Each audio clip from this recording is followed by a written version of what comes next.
आज है डे 5 और आज मैं शेयर करने वाली हूँ अपने 180 डेज चैलेंज का सबसे हार्ड पार्ट।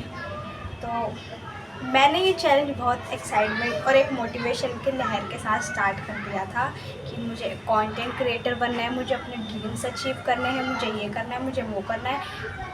एवरेज टीनेजर की तरह मैंने भी ऐसे बहुत सारे एक्सपेक्टेशंस लगा के इस चैनल को स्टार्ट किया था और एक मोटिवेशन की लहर आई थी मेरे अंदर कि मुझे कुछ करना है, मुझे कुछ बनना है, मुझे अपनी ज़िंदगी में कुछ उखाड़ना है, ऐसा कुछ। पर जब मैंने इस चैनल को स्टार्ट किया तो वो जो था मेरे अंदर जुनून, वो मेरे अंदर था क्योंकि मेरा एक माइंडसेट था बहुत स्ट्रॉन्ग कि मुझे कुछ करना है। तो वो चीज़ मेरे अंदर थी और मैं कर भी रही थी। बट मेरे को डे 2 किया, मैंने डे 3 किया, ऐसे करते करते जब ऐसे दिन जाने लगे तो मुझे ना बहुत सारे चैलेंजेस फेस होने लगे अपनी ड्यूरिंग दिस जर्नी। एंड वो था, एक तो फर्स्ट थिंग इज़ सपोर्ट नहीं मिल रहा था, मतलब घर से भी नहीं और वैसे भी नहीं मिल पा रहा था इस जर्नी में। बट यूट्यूब की मैं ग्रेटफुल हूँ कि वहाँ से तो चलो मेरे व्यूज़ आ रहे थे, जैसे भी थे मैं उससे खुश थी। अगर मेरी वीडियो पे 10 व्यूज़ भी आते तो मुझे बहुत खुशी होती। एज अ स्मॉल क्रिएटर मुझे बहुत खुशी होती है। फिर मैंने सभी की तरह स्टार्ट कर दिया था अपना यूट्यूब चैनल, सबकी जर्नी की तरह। बट फिर मेरे अंदर से वो कंसिस्टेंसी धीरे धीरे जाने लगी। जो वीडियो बनाने की थी, हम उसमें अपनी जर्नी शेयर कर रहे थे, अपने गोल्स बता रहे थे और जो भी चीज़ें हम शेयर करते थे सारी, तो वो धीरे धीरे जो उसकी कंसिस्टेंसी है वो ब्रेक होने लगी, जो कि सबके साथ होता है।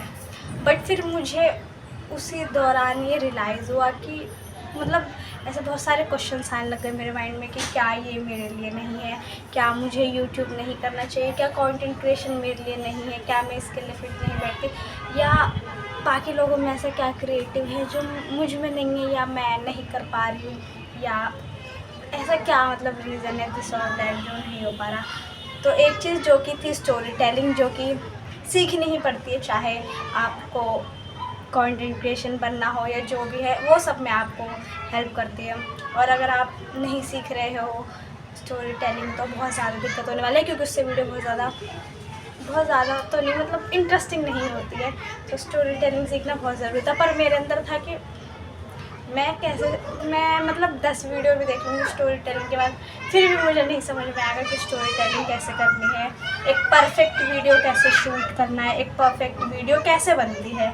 बेसिकली वो चीज़ क्लियर ही नहीं हो पा रही थी। मैंने बहुत सारी वीडियोस देखी स्टोरी टेलिंग के ऊपर कि मैं कैसे सीखूं, हुक्स कैसे लाने वीडियो के लिए, ऐसे कौन से विजुअल हुक यूज़ करने, या सब क्या मतलब बोलना है कि वो बहुत इंटरेस्टिंग मिले। पर ये सब चीज़ होने के बाद भी मुझे सिर्फ एक ही चीज़ रियलाइज़ हुई कि अगर आपके पास अपना खुद का दिमाग नहीं है तो ये चीज़ नहीं पॉसिबल है।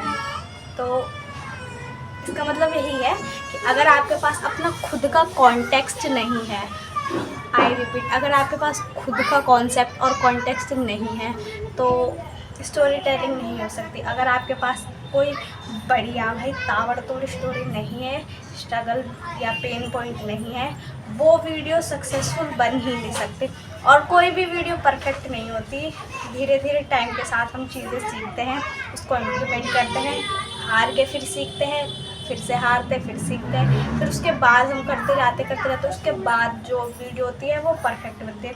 क्योंकि जो मेरी फर्स्ट वीडियो भी थी उसमें मैं उसमें ठीक से नहीं बोल पा रही थी, या मैं कैमरे से डर रही थी, या मैं नर्वस होती हूँ, बता ही नहीं पाती। बट जो मेरी अब की वीडियोज़ है उन सब में ये सब चीज़ें नहीं देखने को मिलती। मैं कैमरा फ्रेंडली हो चुकी हूँ और मुझे कैमरे के सामने बोलने में अब डर भी नहीं लगता। तो ये चीज़ें मेरे को अभी फेस हो रही है बहुत ज़्यादा, जो कि मुझे शेयर करनी थी, जो कि मैंने बता दी। और बाकी की हम अपडेट अब बताते हैं कि मैंने कंटेंट क्रिएशन का तो बता ही दिया था कि मुझे यूट्यूब पे करना है। बट मेरे को इंस्टाग्राम पेज के लिए आइडियाज़ आ ही नहीं रहे कि मुझे वहाँ बनाना क्या है, मुझे वहाँ क्या अपलोड करना है, मुझे वहाँ पे क्या क्या कंटेंट अपलोड करना है, अभी तक नहीं। और मैंने ऐसा बोलता है कि मैं एग्ज़ाम के बाद वो करूँगी, पर वो मैंने किया ही नहीं अभी तक। तो हमें उस पर भी फोकस करना है और अभी हमें बहुत ज़्यादा रिसर्च करने की नीड है उस चीज़ के बारे में, तो हम वो करेंगे। तो इतनी सारी चैलेंजेस और चीज़ें प्रॉब्लम्स नोटिस करने के बाद मैंने डिसाइड किया कि मैं फिर से दोबारा से रिसर्च करूँगी और मैं सारी चीज़ें फिर से सीखूँगी। स्टोरी टेलिंग भले ही मुझे नहीं समझ में आ रहा, पर मैं सीखूँगी क्योंकि सीखना बहुत ज़रूरी है। अगर मैंने सीखा नहीं तो मैं कर ही नहीं पाऊँगी। और जैसे भी हो रहा है, बुरी ही क्यों नहीं हो रही है, पर मैं उस पर काम करूँगी क्योंकि धीरे धीरे ही करके सीखूँगी। मैं एक दिन में सब कुछ तो नहीं सीख सकती क्योंकि मैं पैदा तो नहीं हुई थी सब कुछ सीख के, इसलिए मैं धीरे धीरे सब कुछ सीखी। तो ये भी मैं धीरे धीरे ही सीखूँगी। और बाकी जो हमारी जर्नी थी 180 डेज़ की, मैं अभी यूट्यूब पे ही काम कर रही हूँ। इंस्टाग्राम पे मैंने अभी तो कुछ नहीं किया है, पर मैं बहुत जल्द स्टार्ट करूँगी। और जो यही सब चीज़ें थी मैंने आपको बताई थी सेल्फ़ इंडिपेंडेंट के बारे में, तो हाँ वो सब उस पर तो मैं काम कर रही हूँ क्योंकि वो तो मैंने मन में ठान रखा था। उसके लिए तो एकदम माइंडसेट था कि वो तो करना है, चाहे कुछ करूँ चाहे ना करूँ। तो वो चीज़ तो मैं कर रही हूँ। मैं धीरे धीरे अभी चीज़ें सीख रही हूँ। अभी मैंने फ़िलहाल मेरे को बोलने में भी अजीब लग रहा है, मेरे को बहुत सारी चीज़ों के मैंने बताया था नहीं पता है कि कौन सी चीज़ कितने की आती है, तो मैं वो सब चीज़ें सीख ही रही हूँ अभी। और मेरे को बहुत सारी चीज़ों के बारे में नहीं पता, जैसे कि मुझे रिच प्रोटीन फूड के सोर्सेस और मतलब बोल लो कि किस में क्या मिलता है, प्रोटीन किससे मिलता है, एनर्जी, और किस में कितना ज़्यादा कार्ब्स है, और मतलब जितना भी न्यूट्रिशन से जुड़ी हुई चीज़ें वो भी नहीं पता थी, पर वो मैं सब कुछ सीख रही हूँ। तो आज के लिए इतना ही, बाकी जो जर्नी है वो मैं अब नेक्स्ट डे में शेयर करूँगी। बाय।